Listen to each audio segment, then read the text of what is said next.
का वचन ही परमेश्वर है। हालेलुया। और परमेश्वर हमारी सहायता करे कि हम उसको समझ पाए, सुन पाए और प्रभु के करीब आ पाए, क्योंकि परमेश्वर के करीब जब हम आते हैं परमेश्वर हमारे करीब आते हैं, और परमेश्वर के जब हम करीब आते हैं परमेश्वर हमारे जीवन में जो बदलाव लाते हैं, बदलाव हमारी सोच में, हमारे विचार में, हमारी भावनाओं में, हमारे काम में, हमारे बात में, हमारे व्यवहार में बदलाव लाते हैं। हम हमारी मानवीय जो जीवन है उसकी वास्तविकता में बदलाव लाते हैं, उसकी, है ना। मनुष्य को परमेश्वर ने इसलिए बनाया कि मनुष्य परमेश्वर की महिमा करे, संगति करे और अपने जीवन में वो भला काम कर सके। हालेलुया। भला काम करने के लिए परमेश्वर ने इंसान की सृष्टि की रचना किया। हालेलुया। और अपने बनाने वाले को दिल से प्रेम करे। कैसा प्रेम करे? दिल से प्रेम करे। वचन में लिखा है, यीशु ने कहा कि तू अपने परमेश्वर प्रभु को सारे मन से, सारी बुद्धि से और सारी शक्ति से क्या करना? प्रेम करना। हालेलुया।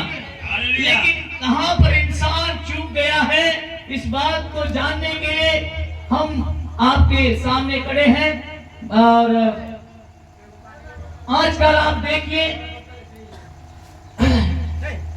आप देखें तो लोग इतने व्यस्त हो गए हैं कि दुनिया के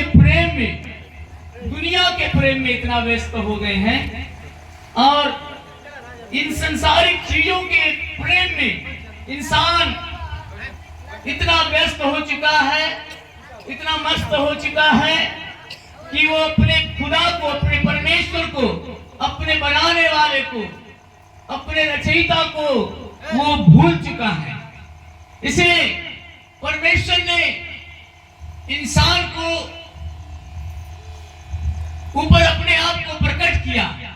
आज से 2024 वर्ष पूर्व प्रभु यीशु मसीह आत्मा से जन्म लेकर के संसार में परमेश्वर को प्रकट करने के लिए स्वयं परमेश्वर होकर के, स्वयं हम सबका उद्धार करता होकर के, स्वयं हम सबको बचाने के लिए, स्वयं हमारे ऊपर के जो दंड थे, पाप थे, श्राप थे, जो हमारे ऊपर जो दासत्व था, गुलामी थी, उन सब से हमें छुड़ाने के लिए, शैतानी बंधनों से, शैतानी ताकतों से, हमारे शत्रुओं से हमें छुड़ाने के लिए उन्होंने इस दुनिया में अपने आप को प्रकट किया।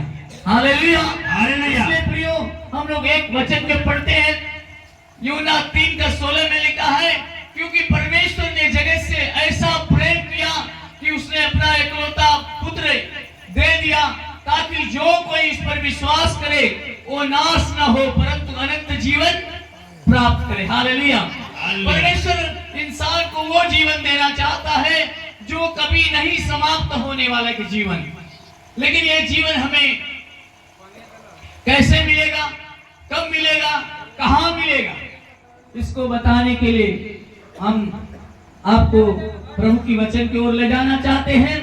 आप अगर मत्ती रचित सुसमाचार 1 अध्याय उसका 21 पद पढ़ेंगे पवित्र शास्त्र में से, तो वहां पर आप यीशु मसीह को इस दुनिया में आने के जो मकसद है, इस दुनिया में वो आत्मा जो देह धारण करने का मकसद है, इस दुनिया में उस परमेश्वर उद्धार करता यीशु मसीहा का अवतार लेने का जो मकसद है वो हम जान पाएंगे, समझ पाएंगे। और जब तक हम जाने नहीं किसी चीज को, जब तक हम समझे ना किसी चीज को, सुनी सुनाई बातों में ना आकर के हम फंस जाएं। हालेलुया। हालेलुया। इसलिए प्रियो, हमें परमेश्वर को जानना बहुत जरूरी है, क्योंकि परमेश्वर कहते हैं कि वो अद्भुत व सच्चा परमेश्वर इसलिए आया कि लोग उसे जाने, और जो जाने वो अनंत जीवन पाएंगे। हालेलुया। हालेलुया। अनंत जीवन वो है जो खुदा परमेश्वर यीशु को जान सके, जान पाए। हालेलुया। हम कई बार सुनते हैं, समझते हैं, लेकिन लोगों को जानते नहीं है, और नहीं जानने की वजह से हमारे जीवन में कई प्रकार की जो गलत फहमियां हैं, हमारे रिश्तों को लेकर, हमारे लोगों को लेकर, हमारे समाज को लेकर, परमेश्वर को लेकर जो गलत फहमियां हैं उनको हम दूर कर सकते हैं यदि हम परमेश्वर की वचन को सुनेंगे। जब हम बाइबल का पवित्र शास्त्र पढ़ेंगे, हम जान पाएंगे, परमेश्वर को समझ पाएंगे। अगर हमें अवसर मिल जाए, अगर हमारे कामों से हमें अवसर मिल जाए, इस संसार की चीजों से हमें अवसर मिल जाए, तो हम जरूर प्रभु की वचन को पढ़ने के लिए समय बिताएं।